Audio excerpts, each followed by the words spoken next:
ఈ 2026 సంవత్సరాన్ని తీసుకుంటే చాలా అభివృద్ధి కార్యక్రమాల మీద దృష్టి పెడుతూ ఉన్నాము. ఇప్పటికే మౌలిక వసతుల మీద దృష్టి పెట్టి మంచినీటి సమస్యను తీర్చడం జరిగింది. రోడ్లు, డ్రైన్లు లేని పక్షంలో వాటిని కూడా వేసుకోవడం జరిగింది. సుదూర ప్రాంతాలు, ఇంతవరకు ఎవరు అడుగుపెట్టని ప్రాంతాల్లో కూడా ఈ రోజు డ్రైన్లు, రోడ్లతో చాలా చక్కగా గుంటూరు పశ్చిమ నియోజకవర్గం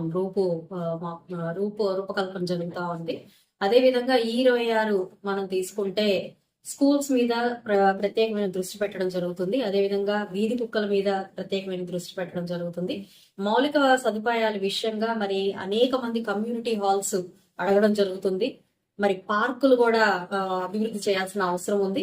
ఎంపీ నిధులతో, అదేవిధంగా కమిషనర్ గారి ప్రోద్బలంతో ఈ యొక్క అంశాల మీద దృష్టి పెట్టి 26 గుంటూరు పశ్చిమ నియోజకవర్గంలో అనేక అభివృద్ధి కార్యక్రమాలను చేపట్టబోతున్నాము.